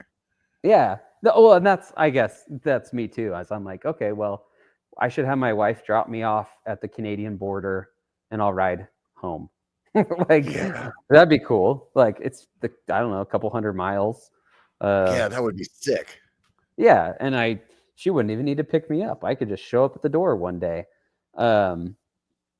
But yeah, no, there's See, pretty that's good the kind of scene. stuff that speaks to me. Maybe we should do that. Yeah, there you go. Yeah. So you're just gonna go have your wife drop you off in Banff and then just head on down? Yeah. Yeah, why not? You know. And I Why don't not? I don't have the time to do the whole thing, but part of it Right. sounds fun. Yeah, so I don't know. The scene's pretty good though. Bozeman has a pretty good bike scene. It was different though coming from Utah. That was one of my biggest apprehensions with moving. Was Utah, Colorado, and even where you are in California, like there is very much like there's enough money and trail users to build trails and maintain really cool trails. And then once you get up into Montana, and like Wyoming and the more rural states, it's hard to. There's not much money for it, and there's not much support for it. It's more about hunting and motorized stuff. So it's impressive what they do have, for how small it is. So Montana's kind of like part of it is more like flatland, and then part of it is big mountain. Yeah, Is the that east kind of side. accurate? Yep. Yeah, the east side is like the plains. It's the prairie, and then the west side is a lot more. Yeah, it's big mountains, and you get into Bozeman. The Bozeman airport's like the closest to Yellowstone, the closest major airport. So yeah, you get into a lot of mountains and stuff, and then as you go more northwest is way wetter, kind of more Pacific Northwest. Not really, but it's way Yeah, a more little bit than, more of that style though. yeah. Where I'm at, like we get not a ton of snow. I mean, we get snow, but not crazy amounts. The mountains do, but not in the valleys. So it's a lot more high desert. If you've ever been to like Idaho or northern Utah, it's like that. It's a lot more like that, but colder. So yeah. Interesting. Yeah, man. That's it seems like it's pretty primed for some good riding in that area though. I would imagine though, because the population's smaller, then you're not having maybe as many advocacy groups that are creating trails. Yeah, that's part of the problem. And then you get the advocacy groups that there are pushing for different things, especially if it's motorized, or I don't know, it's all about hunting access and things like that, which I mean, I hunt a little bit, so it's not, I don't mind, but I sure do wish more people were into bikes. So right. Yeah. My wife would be super stoked if I told her we were going to move to Montana. That would be like, she would be like, she'd be over the moon, but she's a hunter. So, okay. Yeah. So like, I to bet. her, that would be perfect. To me, I'm like, I don't know how much mountain biking's there for one. And then for two, I'm like, I grew up in Pennsylvania where it snows in the winter. And I really enjoy where I live in California right now, where I can drive to the snow. And then when I'm over it, I can drive away from it. you're like a grandparent to snow. You can have kids when you want, but then you can send it back and be like, I'm done with that. As soon as it gets annoying. Right. Like the end of the day. Yeah, exactly. I've had enough of it. It's like, oh, sweet. I'm back to reality now. I just come down the hill and the snow's gone and everything's great, Yeah. Yeah, that sounds nice. I've kind of embraced it, and it's fine. Although, some of those cold spells, you sure do get sick of it. So what's the weather like in the summertime? Like how hot does it get? Beautiful. Like the hottest weeks are in like the mid 90s. Oh, so it in does the get pretty warm then. Yeah, but I mean, I would say on average, it's June, July is probably 70s and 80s. Towards the end of July and August, you'll get into the 90s a little bit, but then you'll have Yeah. 5 days where it's 72 degrees, and then it cools off in September. So is it's October like? Are you guys getting snow by October? Like it's getting into the winter weather kind of. I always think that, and it's like we always have like a freak snowstorm in October or November, but it doesn't stick around. It'll stick in the mountains, and then it doesn't really seem to snow until about January, and then it's like January, February, March. We get snow, get some freak snowstorms. Last May, I want to say, we woke up. It was like May 25th or something, and we woke up and we had like 5 inches of snow. I was like, "What just happened?" Right. But it all I was just trying melted in to like a day. equate it to like in my area, like when I can ride in the high altitude stuff is usually I'm good through October. Every once in a while, it'll be some weird snowstorm that comes in, and then it kind of shuts the trails down. But typically, it's sometime in November whenever it gets to the point where it's like, all right, well, we're not riding. I'd say that's pretty similar. Yeah. And the Sierras get way more snow than we do. That's interesting. I wonder what, just because you're like more high desert and like kind of the way the weather comes, it's kind of I think that's what it is. South or something like that, or I mean, like the Sierras are really like the first range after you get some little buttes out there, but like you hit those and it's coming off the ocean. I don't know, but we get stuff. It's just not quite as much. Yeah. So. Right on, but our temperatures are cooler, so it sticks around longer. Yeah. How long do you think it would take you to do that from Banff to get to your house?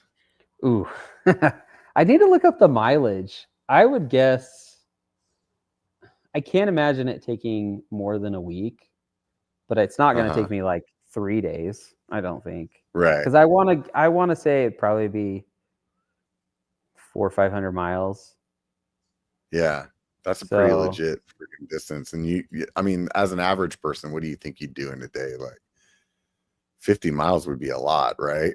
Yeah, I think it's going to depend on. It'll depend on where you are along the route, because you get some ridges that you got to cross over or some passes that are way more difficult. So I don't know. I think. I mean, I met a guy in one of the riding areas. He was on the route. He wasn't racing. He was just riding it. He was from the UK. And I think he said he was averaging like 70 miles a day or something like that, 70, 80. Wow. That's a lot. I mean, when you watch that documentary, Ride the Divide, it's like, obviously, I mean, they edit the shit out of it, so you don't really get to see what they're going through. And it's like, oh, they're riding some fire roads, and then they're kind of in the woods for a minute. But you're like, dude, that just doesn't seem like the way it actually is, Yeah. I don't know. I mean, it isn't as there's not a lot of trail that you're really on. That's my understanding of it. But you do get some. But I mean, you can get a good sense of what the route is like based on, the bikes that are designed for it. You got your Salsa Cutthroat, and actually that one right there, that's from Binary. That's their Kinetic or Havoc. It's designed for it too. So a lot of them are suspension is optional, but they fit it's drop bar mountain bikes. So it's fairly fast. It's just steep climbs, and a lot of the stuff, they're loaded. So they'll walk stuff. There's I think it's Fleecer Ridge. Isn't too far from here, and it's like I'll talk about. It's a hike a bike. So yeah, because you said you ride some of that Divide Trail like from close to where you live, right? Yeah. So the Continental Divide Trail is like what is like a through hiker thing. That's more like like the Pacific Crest. It's like that. And so you end up with some just steep single track. It's hand cut. There's not a lot of people on it. Run into bears and all kinds of stuff. And Whereas that's the totally tour, legit to ride. It's not like that race just gets the pass for while it's going on or something. oh no, yeah, you can ride it. Yeah, you're good. There's no, I think it's no e-bikes, but everything else is, yeah, you're good to go. You might see horses on it too. I haven't really seen any, but yeah, it's open to anything. Yeah. That's funny. It's no e-bikes because there's so many people up there just tearing the trail up, right? Yeah. And have you joined the dark side? Have you done an e-bike yet? So I mean, I've reviewed a couple like inexpensive ones, more for I'm just curious as to like, okay, where are these sub 2000, mostly out of China? Where are these bikes at? I want to see. And because that's a question I get. That's probably where I get some of my video topics is people who know that I like bikes. What are the questions they're asking me? And like, I'm going to investigate it. And so that's all I've had. I've got like one from Ride One Up, but it's like a city bike. It's a step through so my wife can ride it because she's so short. And then yeah, no, I haven't. I see the value and I'm like, I'd probably get one. I'm just too cheap. So yeah, I hear it. If I can't buy it with like the AdSense money, I'm probably not gonna spend any money on it. So that's kind of how I've funded it. Yeah, right on, man. I mean, either way, I think there's some benefits to it that I didn't necessarily get when I didn't have one, and then after I've had one for a while now, there's definitely some things that I look at a little differently, which is interesting to me. But what do you have? What model? I have an RE Temp Peak, so it's a 170, and initially, like my initial thought process was, oh, I'll just use this on those days whenever we would like maybe shuttle with the trucks or something like that, so we could pedal instead of shuttling. But I found that, like, you know, where I was talking earlier, it's like, oh, I could go on a gravel ride because my legs are blown up. Like those days, I could still actually go on a mountain bike ride now. You know, so it's like, oh, I could still go out and do a mountain bike ride that's 4,000 feet of climbing on a day where my legs are just smoked, and have really fun mountain biking still. So, but yeah, there's a lot of like ups and downs to it. You know, I think the worst part that, I don't know if I would say it's the worst part, but one of the things that is tough about it is that like the e-bike is it's a fun machine. Like it's going to give you nothing but like a good time, and you're not going to have to pay for it much. And because of that, it really makes it difficult then to like choose not to ride it, you know. And this comes from a person that, like, let's just say before I had my e-bike this last year, like I was very typically doing between 3,000 and 5,000 foot rides.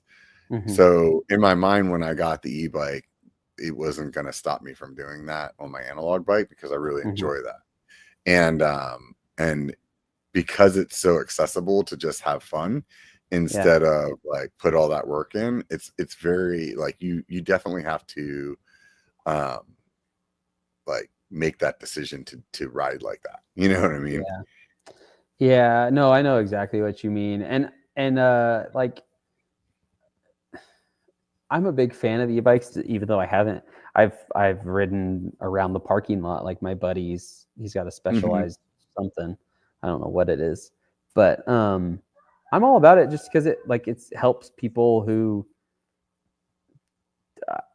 I think it's gotten a lot of people out there who otherwise wouldn't have. And that's great. That's great. If it's their way of having fun, and maybe they have a disability, or maybe they just don't have the fitness.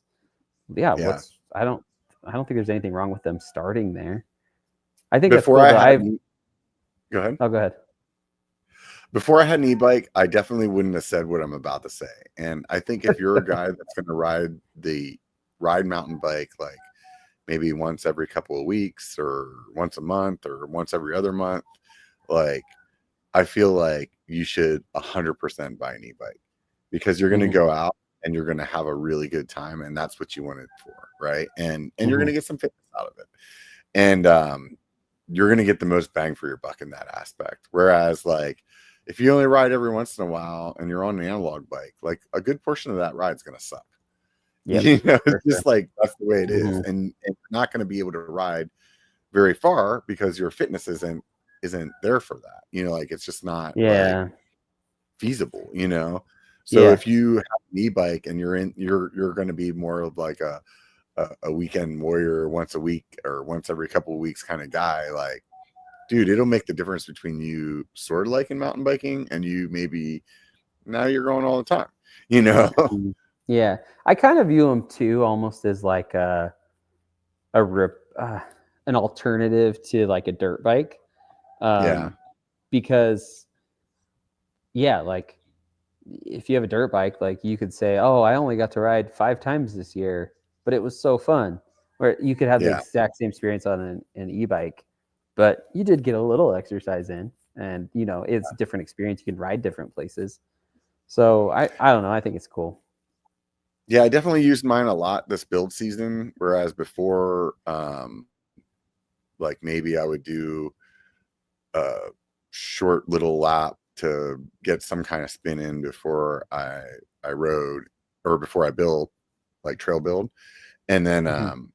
but with the e-bike, it's like, oh, I could go do like something a bit more complicated and longer, but because I'm on the e-bike, I can do it quickly.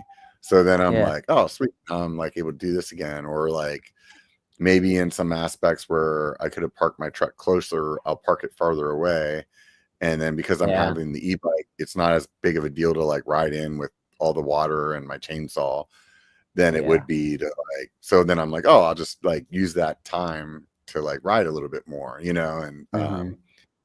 so it's definitely been some things, like some perspective changes that happened. Like, it's definitely not the way that like I initially thought. Like, in my head, the only time I was going to use it was those like shuttle type days. Yeah. And it definitely became something more than that. But I feel like now I'm at this point where the pendulum's starting to swing the other way, because it's getting to be Mhm. spring, and like I want the fitness to do those like big huge rides. So ultimately the e-bike's going to go away because of that, because I'm Yeah. not going to get that fitness to go do those rides that I want to do if I'm pedaling the e-bike all the time.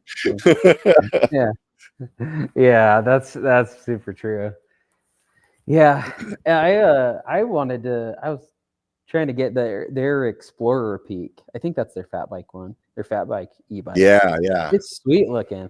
It's pretty cool. And I think we're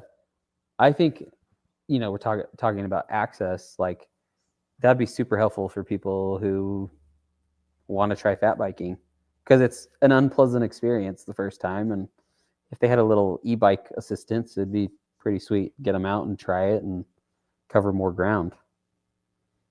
I could see some people that are into hunting using a bike like that, Hmm. like to get, because Definitely. there's a lot of people that like use different ways to get out to these remote spots that they're going to. So like having a fat bike Oh, that could do that would be and like super even rad. more getting back out, like Yeah. if you shoot an elk, like, okay, have fun for the next 8 hours. Like you're just gonna be hiking and cold, and yeah, Yeah. it's terrible, and you're carrying a ton of weight. Yeah. I never So realized yeah. how big those were until my wife went and got one, and I was like, she's, I don't know, I want to say she said like 600 pounds or something like that, and I was like, Yeah, they're what the fuck are you they're like a talking s- about? they're like a Like, in my little mind, they're like like, a small cow. yeah, like when Yeah. in my mind, like I grew up in Pennsylvania, and the deer that we have there are like white-tailed deer, and if they're like 100 pounds, like that's probably big, you know. It's like any Yeah. deer that I've ever seen even out here in California, like the ones that are like crossing the fucking road and shit, like they're little, right? And she, like, Yeah. it didn't even dawn on me like how big they were until she had said like, oh yeah, this is how much like meat we got, and I'm like, what? Wait a minute, what are you talking Yeah. about? Like, how do you even Yeah. get that from where you shot it out, you know? Yeah. Well, yeah, I mean, I grew up in Dallas, like, I didn't see any deer or anything. Yeah. So that's kinda something I've had to, you know, learn and adapt to and enjoy. But that was, the very first time we packed something out, I was thinking, if we had an e-bike, this would be a lot easier. Like, Yeah. you Yeah, I would could imagine pull you it could out. have some kind of like in my head, I think of when you kayak, you can buy these little wheels that you just like ratchet strap to the Yeah. kayak. Hmm. So then you can just pull it. So you could have some kind of situation like that where you could just then hook the animal up to that you're dragging it then with the e-bike, Hmm. Yeah, and you got to be careful with dragging it too much, like hitting stuff and getting the meat dirty. But with Yeah, in my head I'm they, thinking more like a almost oh, like a like a trailer type of mhm. situation, Yeah, something like yeah, that, that's true. Yeah, there are some brands out there that's what they're doing. Is I Yeah. can't think of any names right now, but I've seen them. You'll see them at Yeah. like some of the more hunting oriented stores and stuff like that. I don't know quality wise how great they are, but um, some of them are even like dual motor Oh. e-bikes, like fat e-bikes, but I guess you got Hmm. to have a lot of power if you're going to be hauling a bunch of weight around. So Yeah, it makes sense. yeah. Yeah, that's kind of crazy. Right on, man. What do you expect to get out of the channel? What do you want to keep? What do you want to do with it? Um, I kind of just like promoting. Um, I like promoting different brands or giving them exposure, I guess. Not that I give them that Hmm. much exposure. I'm not like a giant channel. I mostly Hmm. just use it as like a creative outlet and a way to talk to people or share my thoughts, I guess, and um, Hmm. find people that are interested in the same things that I am. And um, I, um, I guess it's one reason I keep sticking with reviews is um, I just I just think more information is better, and I try to not like bash on any of the things I review. Not in like Hmm. I mean, I'll tell you if I don't like it. I'll say that, Yeah. and I won't agree to anything that requires me to be positive. But I more try to take it from this approach of everyone is different. Everyone has different needs or looking for something different in a bike, and so or a component, and so I try to approach it from a what are the strengths and weaknesses and who's gonna who is this for? And Hmm. I think that helps people to just keep writing and to try new things and to just get out there. I guess I'm mostly mostly using the channel as just like a way to talk about the things that interest me. Yeah. So Talk about bikes so your wife doesn't have to hear yeah, it. I'm definitely not doing it to be rich either. That's for sure. It's the wrong route to Oh, go. you and me both, man. There's definitely this like Mr. Beast idea of YouTube that most people think that whenever you're like, oh, I have a YouTube channel, it's like, oh, you must drive a Lamborghini. It's like, no, no, I definitely spend more on the channel than I make. Yeah. Yeah. I'm like, oh man, if I was to do like profit and loss, I'd be in the red all the time. Yeah, yeah. So I'm gonna make a new channel and just call it that, In the Red. yeah. You'd probably do really well. And you wouldn't be Right? making a profit. Yeah. Yeah. Then I'd have to quit. I'd be like, I'm sorry, guys. It's all false advertisement. Yeah, Yeah. that's hilarious. So what are you looking forward to this year? So I'm gonna do the Butte 50. Um What's and your goal? that's like probably about the same as last year. It was interesting. Like I said, the 100 is typically these two different loops, and they're very different. Mhm, The north mhm, side is super deserty, sandy. It's a place that kind of that area I ride a lot. That's OHV. mhm, And then the south side is all like up in the mountains. You're on the Continental Divide Trail, steep, long climbs and descents. Um, Last year, since it was that one, and I got like 8-ish hours, whatever it was. I think I'm going to shoot for about the same time this year because it'll be mhm. a little bit harder. It's not as technical, but the climbs are harder. So yeah, I'm going to do that, and then I might do. I did it last year. There's a camp up here. It's called Camp Make a Dream, and it's for cancer survivors and those that are like affected by cancer. And it's just like a free summer camp for them, and they do all kinds of activities and stuff. And they do a gravel and road ride that's a fundraiser. Mm-hmm. So I think I'm going to do that and do. They usually it's called Rat Pod. It stands for Mm-hmm. Ride Around the Pioneers in One Day, and that's Yeah. the road. That's the road route. I'm not going to do that. I'm going to do. They have a gravel one that's like 85 miles. Yeah. But it's a really cool event, a really good cause, and you're required to raise some money for it. But I'm Yeah. like, I don't. You don't have to require it. I'll raise some money for this. It's a really cool cause because then all these people get to come and there's no expenses for them, and they get to have a good like a week with other people who are Yeah. affected in the same way or have the same rare form of whatever. So would you I'll use the probably do that. channel then to raise money, something like that? I've posted about it before. It ended up most of the money, ended up coming from friends and family, which is fine. Yeah. But People yeah, assume that you say something on your channel and the money just like rolls right in. But yeah. I was I talking about definitely that. had some people support that were viewers, Yeah, but the yeah. majority was from other people. Yeah. Right on, man. So how long is it going to take until you're going to do the 100 instead of the 50? Oh man. You know what's funny is this last year in January I did Fat Pursuit, which is a fat bike event race, Mm-hmm. really. And the only two options they have is 200 kilometers or 60 kilometers. And I signed up Mm-hmm. last minute, so I did the 60K, Right. which is still a decent event. I mean, there's only Yeah. like That's like a 30 little. miles or something. Yeah, I think it ended up being like 36 total, Yeah. Okay. because they had to reroute a little. But um, it was only like 1,200 feet of climbing, but it's hard. Like it's on Yeah. snow. It's hard. Yeah. But I'm almost more tempted to attempt the 200K than I am the Butte 100. I don't know why, because it's Well, it's crazy. still less miles, but you said it's harder though because of the snow. Well, the 200K, that's like 120 something miles. And I think Is they it? climb 7,000 feet. Yeah. Oh my God. Let's see this. 200K to Yeah, I think it's like mile. 120. Yeah, Like, 124. yeah, You're right. yeah, Oh man. yeah.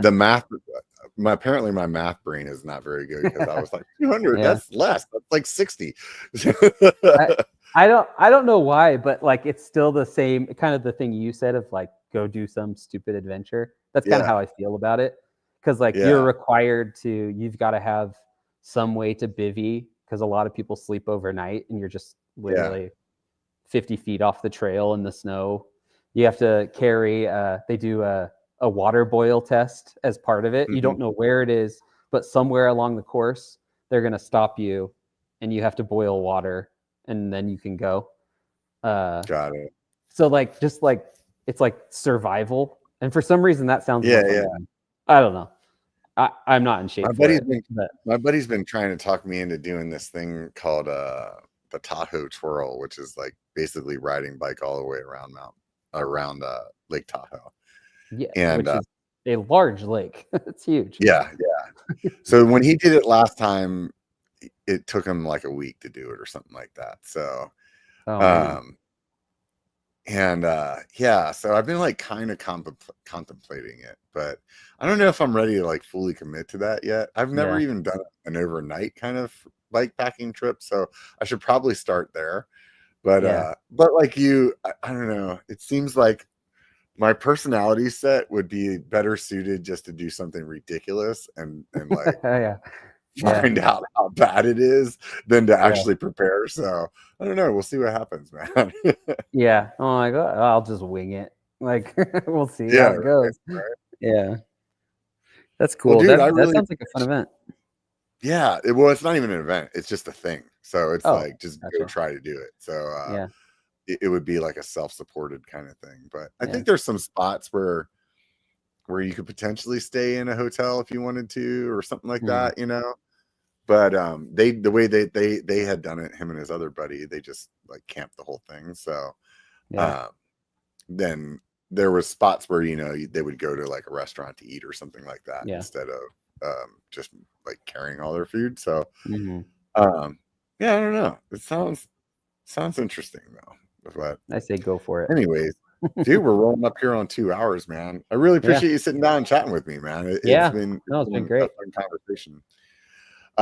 For those of you guys that haven't heard of Casey's channel before, Ride Your Round, there's links in the description so you can check that out in the podcast app that you're listening to, or even on YouTube. So I like to ask people though before they take off, like what YouTube Mhm. channels they like to watch, regardless of if it's mountain biking Yeah. or not. What do you like watching? I mean, I watch Hardtail Party. I watch I don't know. I like Dirty Teeth. Have you heard of him? He Oh does no, like what's he do? he does like bike packing, and he's done the Fat Pursuit, the 200K. I met him there. His name's Alan. Met him this Oh, right last on. year.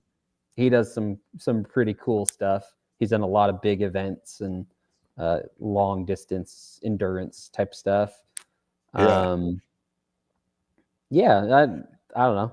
Yeah. Non-bike Anything? related. I watch Yeah, like yeah. probably I like watching body cam videos. Those are always entertaining to see crazy interactions with the police and what they do. I don't know. Yeah. That's probably it. Dude, I feel like, is there a channel in particular that you go to for that?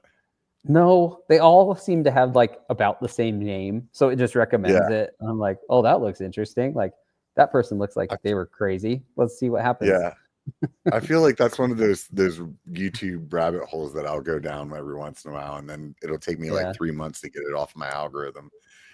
Yeah, exactly. I'm like, how do I tell it to stop it?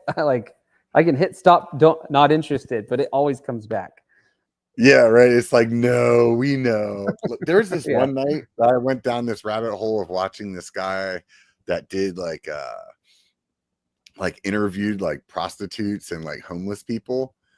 Oh, And yeah? oh, dude, and it was like super interesting, like some of these people's stories, you know, and they're all like Yeah. drug addicts and stuff like that, and like but it was like interesting for a night. But then it was like the next year of YouTube being like, come on, man, I know you want to listen to this again. It was like, dude, that was it. That was it for me. It was just a one-time thing. Yeah. That's funny. Yeah. Anyways, well, hey, man, I really appreciate you hanging out with me. Like I said, those of you guys that have listened this long, go ahead and check out his channel. Swing by there, take a look at it, and give him a follow if you enjoy the content. Otherwise, I want you guys all to remember at least one thing. It only takes a bike to be a biker. Get out and be one. Sweet.